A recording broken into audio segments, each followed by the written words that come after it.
you really don't know what the market wants, truly. Every time you kind of like really, like I think I've had the impression that I like knew what a good opportunity was, and like I think it made all the sense in my head. I have been surprised by the number of times I've just been completely wrong.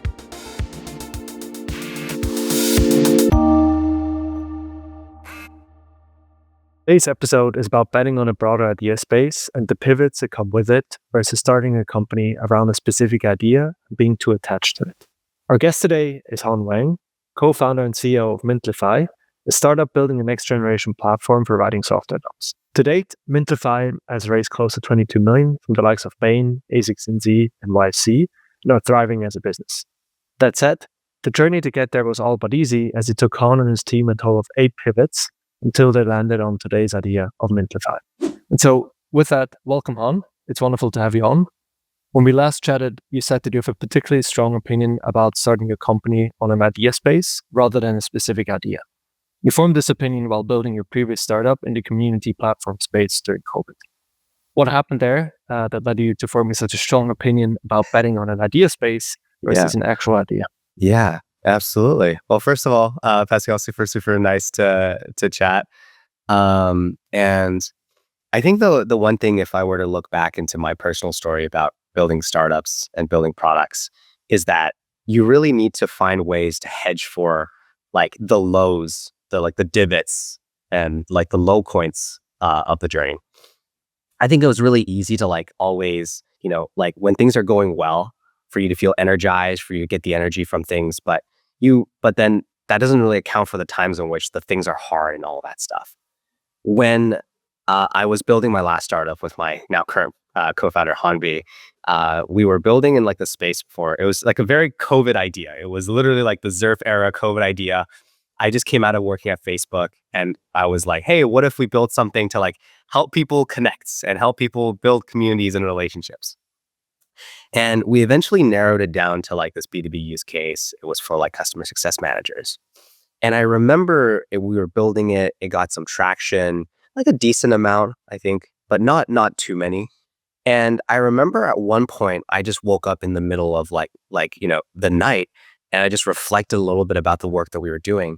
And I realized like, man, like, why am I like, like putting, like 18-hour days into this? Like it was just a space that I felt like I couldn't really connect with. It wasn't one that I had a personal background with. And it wasn't something that really got me excited. And so even though things were going okay, I think one key really critical moment I realized was I just didn't really care about the folks we were building it for, to put it very bluntly. I'm sure in time we could have developed that sense, but I knew deep down it wasn't it. And so when we eventually started building Mintlify, that was one thing we really, let's say, pre-optimized for, was how do we build in something that we care about so we can see through the lows of company building. Yeah, that's good on you to realize and be so honest with yourself, because I'm sure there wasn't an easy decision. Now, right shortly after that chapter ended, I think you hinted at it, you started Mintlify. Yeah. What you told me last time we chatted is that the story of Mintlify is that you and your co-founder knew that you wanted to build for developers because you cared about them deeply and can relate to them. So much so that you didn't actually care what the idea was because you knew you were going to pivot anyways. And so I guess to start this, why is it so important to build for an audience that you actually deeply care about? I think the way that I've always thought about it is it doesn't have to necessarily be like a specific audience per se. I think me and Hanbi, and you'd hear our story, it was like we just really love developers. We realized we've been developers our entire lives, and we really wanted to build for them because it was people that we could relate to. But it doesn't always necessarily have to be specifically for an audience. It could be in like this general market. So, I've heard of folks who are like, hey, I have really great experience in, let's say doing insurance, or I have a ton of experience working in private equity, and I think there's something I can build there. And I think that's kind of like in the genre of this thing I typically advocate for new founders especially, which is to kind of like find yourselves being attached to this idea space, which is just a derivative of an idea, like above an idea, like a group of like something in common with like a bucket of ideas. So if you're interested in trucking software, right? And the reason I advocate this, against the conventional wisdom of just like doing it once you have that solid, like firm, singular idea, is that that idea is typically going to be iterated on. 99% of the time, it's just probably wrong on your first bet. And the reality of most startups, right, that any of them that you can really name started with a different thing that they ended up doing.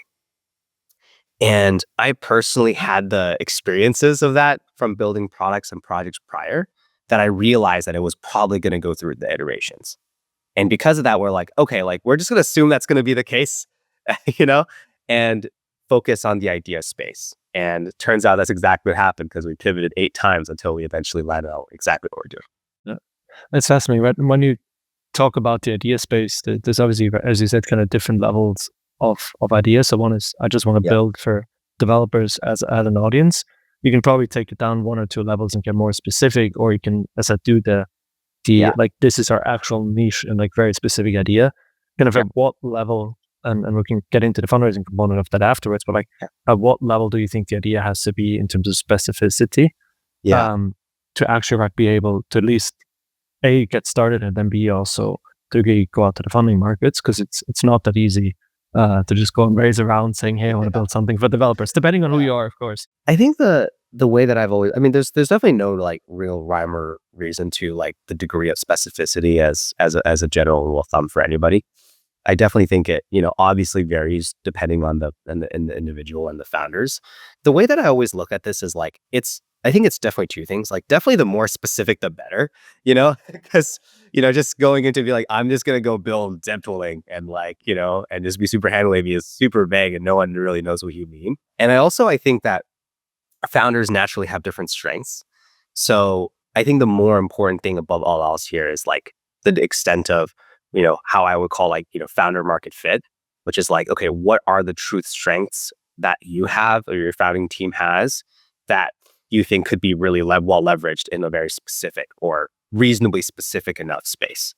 So I think that the way that I've always thought about it with me and Hanbi was, okay, we want to build for developers, but that's like a super, super abstract, high level thing that I think is usually the story we tell. But if we really broke it down, like we noticed very quickly.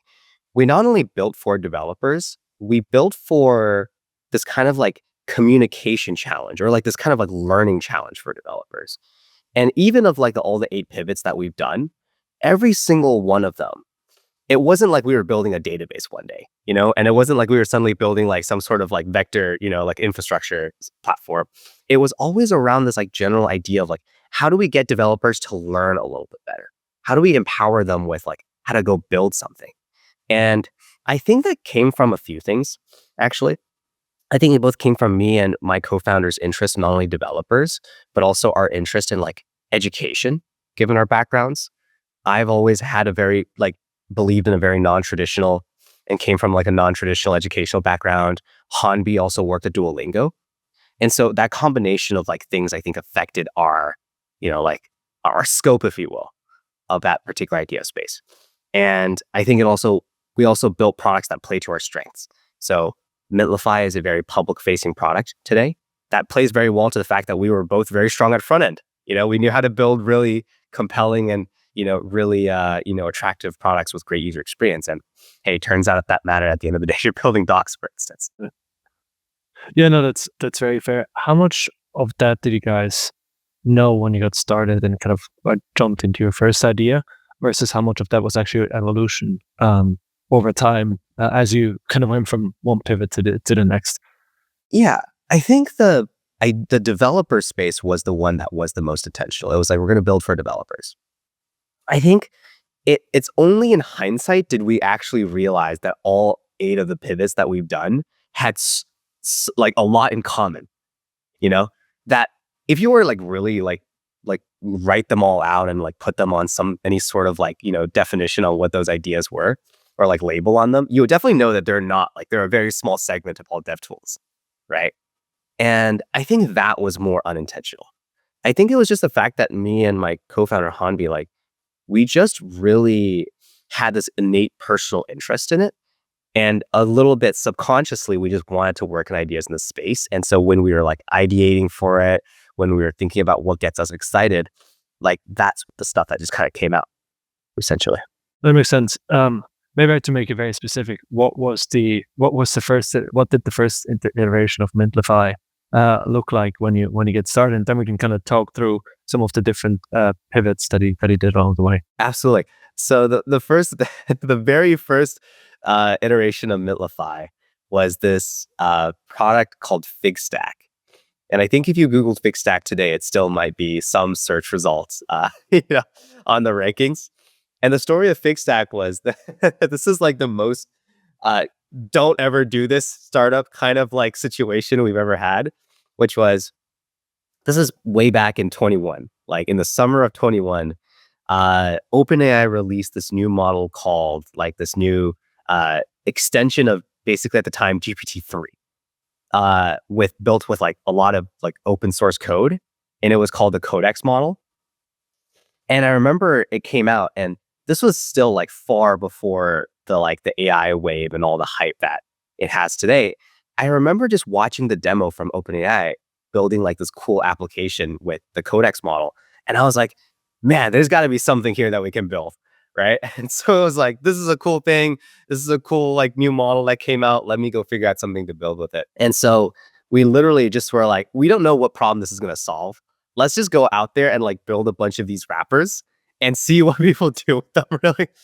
And so it was like this multi-functioning kind of like almost like a Swiss Army knife kind of product, where it was like, it can help you like explain code. Like if you were to paste in code and like it would explain in English what it does, it can like translate between different languages, and it could like, calculate the time complexity of certain code blocks, and all of that stuff. And it all did that with like an accuracy of like about 85%. So it wasn't like perfect. So basically just kept building on the space with, building into, the different features. And I think we literally just like launched it 10 days after the Codex model came out and put it on Product Hunt, because we didn't know how to do go to market at the time or any of that stuff. We're just like, let's just put it on Product Hunt, see what happens. And I think it launched, I remember, on August 31st, and it just blew up. First, a Product Hunt, I think it got like 5,000 user signups in the first day. And I think it was really funny because we were like, holy crap, this is like a great product. This is going to be something that changes, the way people build with LLMs and all that stuff. And then realized that getting first on Product Hunt was the first, the only, and the last good thing that happened to it. Because basically, if you were to like look at it on a graph, it looks like the day it launched, shot up to like 5,000 users. And then like from the rest of the time, it just kept going down and down and like further down into the trenches. And basically because no one actually really needed the product, it wasn't that helpful. It just had a lot of shock value that got people excited. But essentially what that did also was that it kickstarted a few things for us. It kickstarted this like then many pivot journey into building for like getting developers to figure out and learn something. Because even in spite of all the hype and the AI stuff, the real crux of what Figstack was trying to solve was like the simple idea of like, how do you get developers to learn a little bit better? Like if they had like this code block and they didn't understand how to do, how do we explain to them using that kind of stuff? And then all of the ideas were, kind of adjacent to that. So yeah, well, that's fascinating. Maybe before we dive into kind of some of the pivot moments and kind of things that triggered the additional pivots, at what point in time and with what idea did you guys actually go out to fundraise? Because it is when you fundraise, you have to at least put a specific idea on a deck, and investors, even though like many investors, us included, like we know that a lot is going to change. Nevertheless, we spend quite a bit of time trying to unpack the idea because that tells us how the founders think, and so it's not as easy as just putting an idea on a deck and not really thinking it through. Oh, totally. So as far as our fundraising story goes, it depends on how you would define fundraising, because our story was the first check was actually from YC. And so what happened was we actually applied to YC with the Figstack product. Basically, it was like 3 days after it launched, we're like, all right, we're gonna apply to YC with this idea. Basically put out an application, and then I think in the next 2 months or so, basically realized the product wasn't working. and then decided to pivot, and then literally pivoted out of Figstack a day before like the YC, like basically like 3 days before the YC interview. And so we came into the interview being like, guys, we're working on like a completely different thing. Like the thing that we applied with, just forget about it, forget it existed. Like, because like that didn't work. But here's what we learned from it. Here's what we're taking it into this idea. Interviewed with that. By the time we got into YC, we pivoted again like twice, I think. So like by the time the program actually started, we were like working on like idea number 3 or 4. And then I think pivoted another time during the batch. And then fundraised at the end of the batch around demo day with traction off of like one of the ideas we had, that pivoted during YC. And that was actually an idea that actually had decent traction and fairly strong usage. I think we just happened to have landed on this kind of like this iteration of the thing we were working on where it actually like kind of went viral. It got tremendous number of users. It's this product called DocWriter. And it's still around today because it has like 30,000 or I think even more than that, like monthly active users. And all it did was like, it's like you can highlight your code and you can like use AI to generate like the doc strings for that function. And even during the time during YC, it just had such great traction that we were able to raise a seed round from. That's fascinating, right? It's kind of an idea got you in the YC application, a different idea got you into YC, and then yet another idea got you to fundraise. So maybe let's dive in on those a little bit, because I think it's fascinating that you guys, but you must have been pivoting is hard, and you guys must have been very convinced that pivoting was the right thing if you did it 3 days before your YC interview, because that's quite a bold move. And so maybe like help me understand because again, you initially went viral, it went downhill afterwards. Why did you eventually decide to pivot versus diving in on kind of this actual idea? Because there must be something there if it gets a lot of attention, right? That's kind of the first step to actually building something valuable potentially. Yeah, I think the one thing that I've learned over many like the time I've spent building products is that like there's the only real like variable that in the early days any founder or product should optimize for is just retention.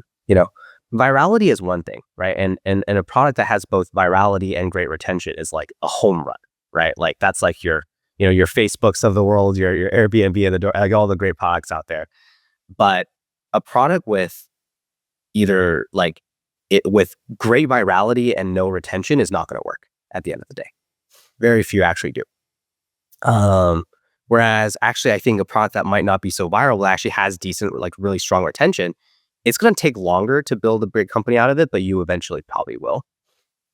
And I think what we realized with Figstack was it got so much attention because the shock value of the AI stuff. So not too different than some of the stuff that we're seeing today, but it was just a leaky bucket. Like after a week, only 30% of people stayed. The week after that, like 10%, and the week after that, like 5%. And so like, it's almost impossible to kind of like grow a business if retention was just that bad. And I think for like the 2 months after the product launch, Hambi and I just kept banging our heads where it's like, hey, like, why is no one coming back? Why is no one actually using the product after a few weeks? Why is everyone just leaving? And I think we just realized because it just wasn't solving a legitimate problem. No one really needed it. People just came in, they checked it out. They were like, this seemed cool, and didn't find the value. And so they're not going to keep using it. They're not going to pay for it, or at least keep paying for it. And so there's no business to be really built there. And we just, again, spent 2 months figuring out like how on earth we fix this retention issue, and tried everything that we possibly could. And then eventually realized that we just couldn't. That makes sense. Right? I'm sure the first pivot was a hard one. Did you guys already know what the next iteration was going to be by the time you decided to pivot, or did you basically just make a decision to step away from Figstack and build something new from there? Yeah. So we tried Figstack, and then it got all this attention, it got all these users, and then after 2 months, we're like, okay, we can't keep doing this. Like, it's just not working. And it was just like a lot of like, it wasn't like a one day where like, okay, this isn't working. It was like many weeks of like, this thing isn't working. Like, we're trying this and like it didn't work. We tried this and it didn't work. Until at one point we're like, okay, like I don't think this is actually a real way of saving this product, as we just need to go to something else. And we made that decision. I'll never forget this.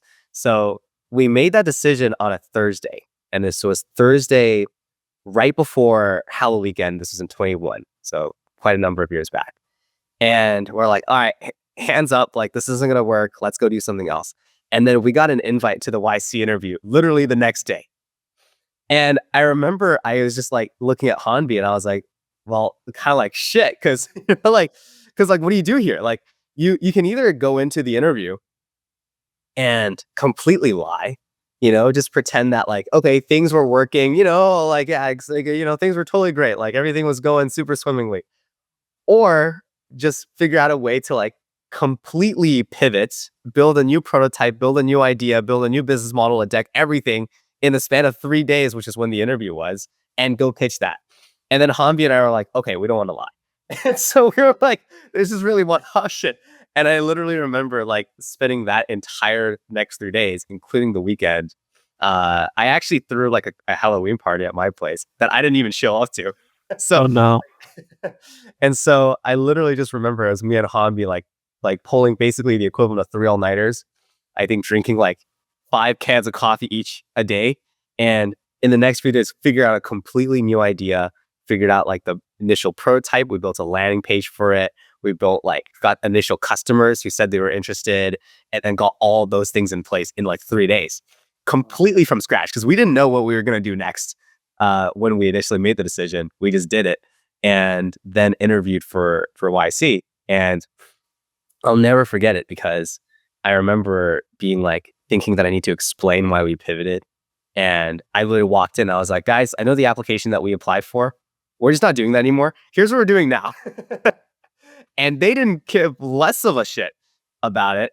And I think I actually also learned that night when we got the call from YC telling us that we actually got in, that was actually the reason why we did, was because of the fact that we were willing to pivot, and that we were willing to actually, move super quickly and try something different.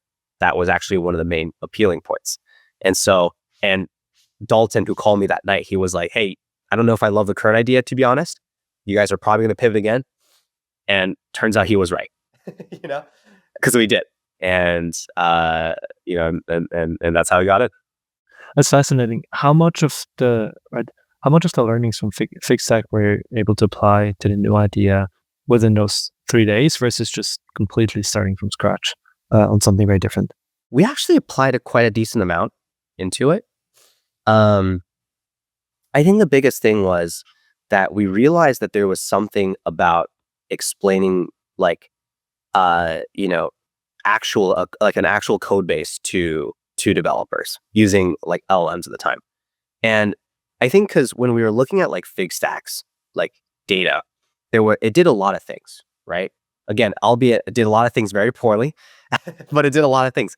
And I remember when we were looking at like the way people use Figstack, there was one number that kind of stood out to us, which is people were finding it super helpful to just take the code base, take the generated like descriptions of what the code did after they pasted in, and they would literally take that and like paste it into the code base as like a doc string. And then we're like, that had really decent usage. That had actually decent retention too, much better than the other features. So from that insight, we were able to kind of fish out like this kind of genre of like, okay, people are finding it helpful to have these things described and then pasted back in the code base. Could we go and do something with that? And so the next iteration of like the idea was like building something to kind of explain code and like work directly within the IDE. And that's kind of what we pitched and then iterated to. What did you guys miss, right, with the code? Because you had this data that something was working. What did you guys miss kind of within the data that you got for the second idea to also not work out, to have to then jump on the third one? Yeah. So the story of it was, the second idea technically was essentially like this code-based search product. So it initially was, if you could just like type in, for instance, like a question in your code base, like, oh, like where are we implementing payments?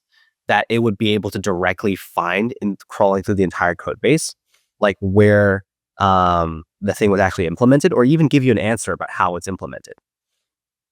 I think there's a lot of great products that are doing this today. Like think of like Cursor's chat functionality or a lot of that stuff. It was actually very similar to that at the time. That one didn't work purely, in my opinion, from a technical limitations perspective, which was back then each call to an LLM was like maybe 100 or like literally like 200 times more expensive.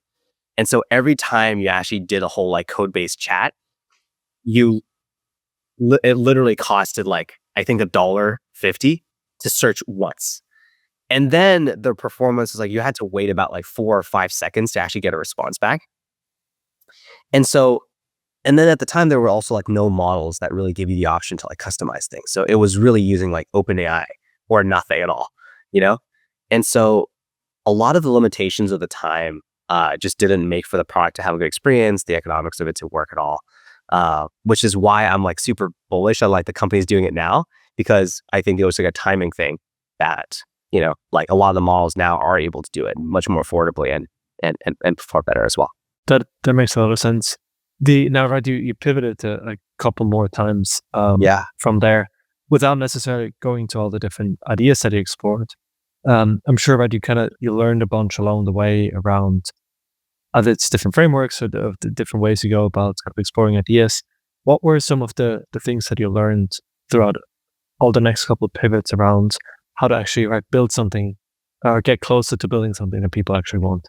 I think that the single biggest takeaway that I had in the many pivots that we've had to do in the company history that I think really informs the way I think about product today is two things. Number one, you really don't know like what the market wants, like truly. Every time you kind of like really like, I think I've had the impression that I like knew what a good opportunity was, and like I think it made all the sense in my head. I have been surprised by the number of times I've just been completely wrong. In fact, if you were to like look at the 8 ideas that we had to pivot into in the history of it all, including Mintlify as of today, the 2 that like we probably were like most skeptical of, that we're like really not sure this is gonna work, but we just did it anyways, was actually the 2 that worked out the best. And so it's like there's a lot of differences between what you think might actually people want versus what people actually do. And sometimes it doesn't correlate as well. That's number one. And number two is I think just got to iterate fast. Just like anything else in building products, you have to be able to be comfortable with putting something out there super quickly. Because again, like the things that really worked out well, the common patterns I found was like we just spent them like we didn't spend them too much time on it. We just like Mintlify in its current iteration was built over a weekend. Like we were just like, all right, the last thing that we spent like 2 months thinking, really hard and like trying really hard didn't work. We're out of ideas now. Let's just go and like spend like 2 days over the weekend trying to put this prototype together based on some of these customers' feedback and how they really wanted this. We just got creative on how to build it fast, put it out there, and it really blew up. And so it kind of gave me some perspective that like getting something out there quickly really does matter. Right, how much of because you were building for developers, which is a space you knew well and you were passionate about, how much did that actually hurt you versus help you? Versus building in a space that you didn't know as well, where you actually probably had to listen to customer feedback versus kind of doing what you thought customers wanted? I think a lot of it ties back into your instincts if you are working in a space that you are familiar with. So going into kind of my example with developers, I actually, in spite of the fact that I'm here saying that we were wrong a lot about a lot of things that we totally were. Continuously through the journey, we did like rely on our instincts a lot in terms of what ideas to try. And so when we built Mintlify as the product it is today, we didn't engage in it at first because we were like, okay, we weren't sure if there was a market here, we weren't sure if there's an opportunity here. And then when we eventually tried to actually go do it, because we were out of ideas at that point, we were just like, okay, well then let's build the thing that we always wish we had, you know? Like instead of like just kind of listening to like the pure market needs or like listening to all the users' feedback and like bullet point build exactly that, we're just like, let's just go build a thing that, the docs platform that in the many products that we've built previously and use different docs and build different docs platforms, what did they miss? Why don't we just build the one that we always wish we had? And that's exactly what we did. So that wasn't built on a lot of market research. It was just built on the fact that, hey, there was this opportunity here that we think might be there, but let's just go build it with our instincts and our intuition and, and our needs and see if that resonates with people. And I think time and time again, I've always been proven that it does. And so like this kind of like build for yourself kind of philosophy, I think definitely applies. Because hey, like, you're like a lot of other people. If you have this issue, chances are hundreds, thousands, millions of people have also had as well. One of the things you told me, and that also Wise is very good at saying, is a pivot should bring you closer to what you know versus further away. Now, one could argue, right, because you were building for an audience that you yourself were the audience as well. You could have almost skipped all of the pivots had you just built something that you wanted for yourself. Or is it not necessarily fair because you did actually learn a lot of interesting things along the way that actually then enabled you to build what you wanted yourself? Yeah, that's a really good question, actually. I'm actually not sure. It's hard to say that even during the many pivots that like we weren't trying to build for something that wish we had. Like when we even built Figstack, it was something that we're like, oh, it would have been cool if like, we did, get code explained to us when we didn't really know what it was. So I'm not super sure in terms of like, that you'd always hit a home run if you just start with building something that you wish we had because, sometimes, it doesn't always line up, with the market and stuff like that. But with that being said, I think there's always something in your gut when you're building for something that just isn't working and building for something that like you're kind of like working on and you would never use is when like things are definitely kind of in the wrong here. Like I talk to so many people who like, are building products and they almost have a fear of even using their own product. You know what I mean? They're like, oh, if I use it, I think like it's just going to break. And like, oh, I don't think it'll find super helpful. And they're like explaining all these reasons why they need to go build ABC features until like they're going to be comfortable using their own product. I'm like, okay, well, I think something's clearly wrong here. Yeah, you know, like if you don't even feel comfortable using it, then then what you're doing kind of behind, you know. And I think even thinking about the pivots that we had to, it's like every time we felt like we put out something to the world that we're like embarrassed to use ourselves or even like just didn't even want to, that's like when we were really off the target. Whereas I think Mintlify as a platform today, when we built it, we were like very proud of the fact that we're like, you guys should use this because this is definitely what we would have used. And we were using it because like day one, the Mintlify docs was literally our homepage. We're like, okay, we needed docs to explain how our product worked. We were using our own product to demo how the product worked and feedback and all. And we were very proud of it because we're like, this is better than anything else that was out the market. No, that's awesome. Makes a lot of sense. Now, to get maybe very tactical quickly, and as you did all these pivots, what were some of the, if you had any, right, frameworks and decision points around collecting feedback, deciding when to shut down an idea, and then finding the next idea? Like, what were some of the things you did and learned along the way as you went through all these pivots? I think going back to it all, the first thing was just do it fast. I think in thinking about it, if I were to do it all over again, I would like very much time box the amount of time that each idea was given time to, because I think reality is that you can really MVP something super quickly, way less time than the average person thinks, getting it out there and seeing if it bites. I think you can talk to different people about their opinions on how to build and like kind of like, products in contingent with like user interviews. I personally have the belief that an easier way of doing it is just to pick a space that you generally are familiar with enough and like know that you can rely on your instincts to just try to build something like generally like a problem that you've heard or a problem that you can relate to. building it out there and then seeing what the market reaction is to it, rather than kind of play this like game of like, oh, I'm just going to interview 100 people. I'm going to listen to what every one of these people have to say. I'm going to sort them through like based on the commonalities and trends, and then build this like mesh of a product that covers a few of them and all that stuff. I personally never believe that product should be built like that, in the same sense that like there's, the whole, Ford saying of, like if you were to have asked people, in the 1920s, like what they wanted, everyone would have said a faster horse kind of situation. So I'm like, you as a product builder, an innovator in tech, need to come up with like what you think is more meaningful. And because you don't trust that the average person, might necessarily have the intuition to kind of push beyond what's existing. And so, so I believe that it's like about listening to problems, building for it very quickly, putting it out there, and then just seeing if it sticks or not. If it sticks, great. See why. Can you double down on it? Can you build a business around it? If not, then, okay, what are like the main things that you can potentially do to fix it very quickly, right? Especially if it's an attention issue. But be honest about when it's working and when it's not. And if it's not, stop, move on to the next thing.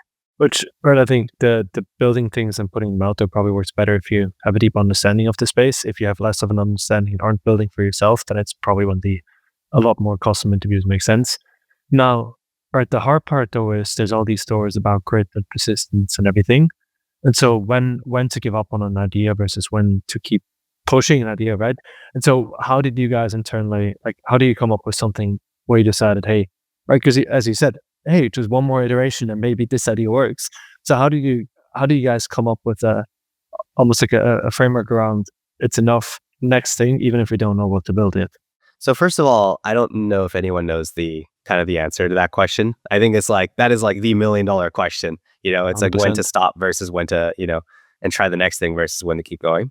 And honest to God, I don't think I have a great answer to this, outside of, I think my general intuition is that, I think there's two underlying facts. Number one, iterations don't fundamentally, in my opinion, really change the product by an order of magnitude, which is often what you need in order to get a not working product to working. Like, it's very hard to do that. And I almost feel like I have this intuition that like the retention of a product, plus or minus 5%, is almost baked into the fundamentals of the product more than some particular very incremental thing. I think the second thing is, as a founder, you might have a gut instinct on what potential ideas that you might have to fundamentally go make it work. Like if you're trying a number of things and like things aren't exactly working out, but you're like, okay, like I actually do have quite a number of things up here in terms of how to go and actually get it to work. You should actually go and try to execute those as much as your ability as possible. And then if you try those and things aren't are like trending upwards in a significant manner, obviously keep doing it. But I think what I found to be really the case a lot of the time is that it doesn't. And at one point you just need to reflect honestly and have the intellectual honesty to be like, okay, like this is not really gonna cut it, and I'm running out of ideas to try. And I think that's usually a pretty good point to pivot. The one thing I would always caveat to this when I hear a lot of founders say this is that I think a lot of times a lot of founders also aren't even trying to sell it. Like one thing we talk about this trying thing is a lot of things are like, oh, it's a new feature. It's like this new button. It's like this like new incremental thing to the product. But a lot of times that like thing that I think a lot of founders aren't even thinking about doing is like how to even present that to the customer. How do you actually go and sell the product? And I think that needs to be considered as equally much as the actual technical bits.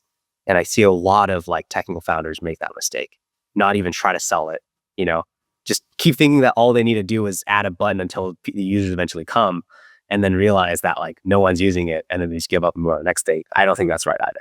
Yeah, no, 100%. We mostly back technical founders, and so that's something we over-index on, is pushing them towards the go-to-market side of things. But that makes a lot of sense. Right now, you said it took you about 14 months from start to actually landing on the idea of Mintlify. That's an incredibly long time, and I'm sure it was also an incredibly challenging time. What was maybe the most challenging aspect of it, and did you ever actually consider giving up throughout this time? Yeah. Short answer is definitely. Yeah. um, pivoting a lot and going through it's kind of like, the 14 months of pivoting. Um, I think I will always remember, I think, for the rest of my career because, as the saying goes, it's like, like uh you'll never really forget the hardest moments. And I think those were definitely continuously for a really long period of time, pretty consistently difficult. It literally felt like chewing glass for about, 14 months, straight when things just weren't working and you like feel like this thing that you pour your heart, soul, time, and hours into is just not seeing through and you have to go and give it up and do a completely different thing. It just sucks. And I think that the thing that kept me sane was like a few things. Number one, it was the fact that I think we pre-optimized for building in a space that we really cared about. So going back into the idea space, I think this is why it matters. Like if you are already working in a space that you believe that you like, that gives you the conviction and gives you the enthusiasm on seeing things through even when things are low, I think that's like a tremendous advantage to help your survivability because you're going to live through pivots when other people are probably going to have given up. And so I think that really mattered to us because even though we were pivoting, we're like, oh, we're still working in a space that we're excited about. Even if it didn't work, we think we learned something. We're going to take the learning into the next thing. And then we were okay. And so I think that's number one. Number two, having a co-founder, I think that was incredibly supportive. I think is super, super important. I think YC's advice is always like, hey, you need a co-founder. I think this is one of the reasons why is because they're going to be that emotional kind of support when things aren't working out. And I think just lastly, just like, I think for, myself, I just didn't know what else I was going to do, like coming out of college, realizing that I just didn't want to work in big tech or anywhere else. I was like, okay, well, I really don't have many options. I either have to make this work or I literally don't know what to do. And so when you kind of backs against the wall and as, I think a lot of founders are, and you don't really give yourself many options and many escape hatches, you just kind of have to deal with the shit to see it through. And I think that combination of things, kind of made it happen for us and extended the longevity.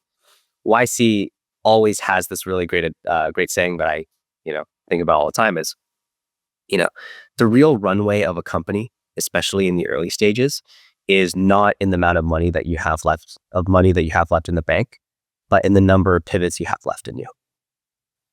Because the second the founders give up and realize they can't keep doing this anymore, that's when the company is truly over. Companies can survive on cockroach mode off very little money as they have, throughout, the many stories that I'm sure you've heard. But truly giving up, it's lights out. And so we were very intentional on optimizing against that. The last thing I'll say is if we didn't come into, what Mintlify is, in the time that we did, to be completely honest with you, I don't know how many more we could have kept, how long, much more we could have kept going. Because it is definitely incredibly emotionally draining and damaging. Yeah. I can only imagine. How did you go about keeping up the urgency and speed internally throughout these tough times? Because as you said, and as we very strongly agree, speed is what matters most early on, but it's very hard to do when you're just running up against one wall after the next. That's a really good question. I think it was just built in me and Hanbi that we need to get things out quickly because it almost felt like we were always short on time. I think having either a sense of internal agency and being like, okay, if we don't figure this out in the next few months that we are going to be, out of options and this is going to be over. I think definitely, helped in getting that happen. Didn't help in terms of our, mental health. Having raised our seed round and then kept pivoting had the similar effects. It both helped and didn't help. But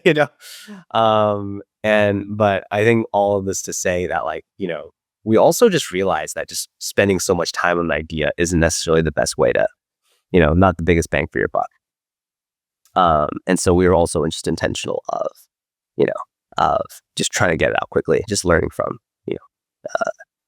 what the failures of the past. That makes a lot of sense. Which then, right, as you said, you actually built the idea of what Mintlify is now over a weekend, and you only gave yourself a weekend to build it, and you put it kind of out into the world on a Monday. What happened from there that now, right, this time around, gave you the conviction that this was actually the idea versus just yet another like quick peak without any retention afterwards? Yeah, I think this is one thing in which where I look back, I'm very grateful of. Was that the pivots? I mean, is that having gone through that many iterations and that many failures, you will know when something works immediately, and there will not be any mistaking it. When you've tried many products and did many iterations that didn't work, when something does, it's night and day. You will not mistake in it, like, ever. When a product doesn't work, users are like, oh, I'll try it next week. It's give me a little bit, I'll look into it. It's like, oh, let me pass this to my manager. Like all those things that and the user behavior and all that stuff that you can tell. Versus when something does, it's like, hey, hon, I need you, how do I subscribe right now? You send them the link, like the payment's done in the next 2 minutes, right? You're like, oh, how quickly can I get this set up? Oh, by the way, I have all these different issues and things, this isn't working. And I think I actually crashed server because I was using it all of yesterday and all that stuff. And I think just all of that signal came so immediately, and it was so obvious when it did, because it was just so different than anything we've seen in the past. And I literally remember that when we eventually came to Mintlify, it was obvious, I would say in the first week, that this idea is going to go somewhere, that this product has legs, because of surely the way customers reacted to this in all the subtle details. And as a founder, you can kind of just have this gut feeling when something is so different. And I think that's what painted the picture for me much, much earlier than the numbers actually did. In fact, I literally remember when it came out, I was just so convinced that this was going to work. I wrote an email to our investor at the time. I was I think this thing really has legs. I think this is an incredible product. I think this is going to go somewhere. And I think he kind of wrote back and he was like, are you sure about that? I don't know, if this is going to work out. I'm not super, super sure about it. I think that last idea actually made a lot of sense. Even though we were this, it totally didn't work. And I remember I just kind of, just told them, I was like, just give us a month. I'm willing to bet that the numbers will catch up. Surely enough, the next time we came back, we 10x'd our numbers, and we got all these signups, and then the reception was exactly the same. And then we're like, okay, I think we our instincts were quite right on this. And so going back into it, it was there's something to be said about the numbers proving it out, later down the line, but there's a lot to be said about having the instincts and knowing when something works just by the way people engage with you and react with the product. That is fascinating. Makes a lot of sense. I think one of the things that we as investors sometimes run into and are challenged with is the perfectionism that exists on the founder side versus just putting stuff out there. And so maybe just for the sake of anyone listening, that walk us through how bare bones your product was after a week, and how embarrassed you almost, or as an encouragement, how embarrassed you almost were to put it out there. But that was enough to just get the interest because you were onto the right thing. Yeah. That's a good question. The first iteration of what we're building now, I'll never forget it. It was literally just a static web page of one of my roommates at the time, who was also a founder's docs. I literally just ported over from their current page, built it in static HTML, CSS with some of the features that we always wish we had for our docs platform, and then literally just put it out there. And I remember I was like, hey dude, check this out. Do you like this? And if you do, I can just set it up for you. He said yes. And then I literally just went into his DNS and calls it, install the shit out of it. Cause I was like, okay, now this is your docs, go live with it. You know what I mean? Yeah. And they did love it, and they really loved it. But they literally couldn't have edited it if they wanted to. So like if they needed to change like a sentence or even a typo in the initial like docs that we had set up, they literally couldn't have done it. Like literally would not have been possible. And but once we got that up and running, we were able to use it to like sell to like the first 10 customers and the first 20. And then by that point, we're like, okay, there's enough here that we can actually go build the editing feature of the product so that people can actually go make the changes. And so then we then went back into it, spent about a few weeks building the editing features. And I remember when my roommate, who again was our first customer, he came back to us and he's like, by the way, Han, there's a typo in this sentence. Could you go like, can we go and fix that? I was like, oh yeah, of course. Not knowing that like literally the feature for editing literally came out like yesterday. Uh, and so the TLDR of is, I think we learned that you can get away with getting the signal with very little.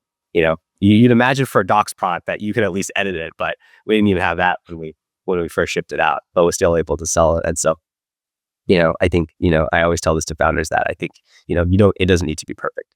In fact, should be the furthest thing from it. That's fascinating.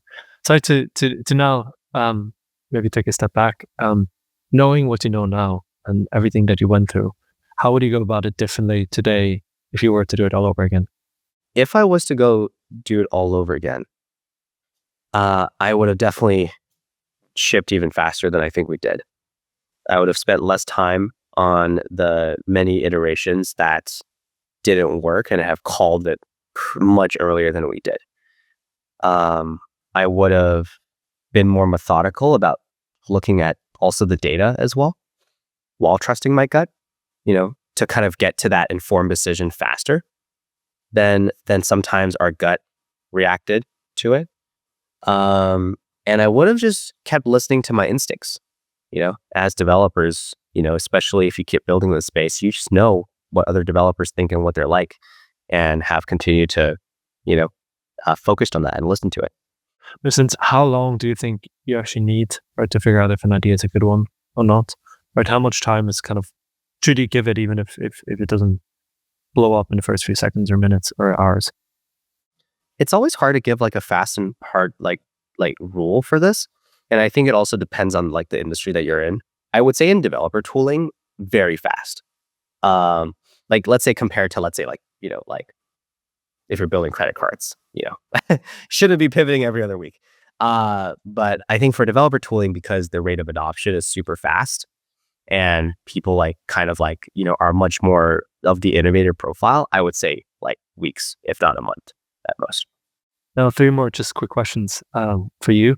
So first one being, what popular advice that is often given to founders and startup founders and operators do you disagree with, and why?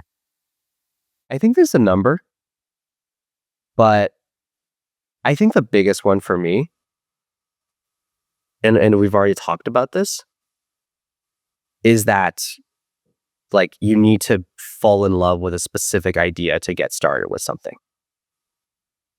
I think it's often the conventional wisdom to be like, hey, like you should only do your startup, or start working on this when you have this idea that you fall in love with and that you're comfortable with quitting your job to go do, that you've like fully convinced that like, oh, like this is idea that's going to take over the world, and then go and do it. And like, that's kind of thing. And I think what that typically does is it sets a false expectation of what's going to really happen, which is that you're going to pivot, you're going to fail a lot. And then you're going to be wondering in the desert, be like, I gave up my job and I gave up my this for this idea, which didn't work. Okay, what am I going to do now?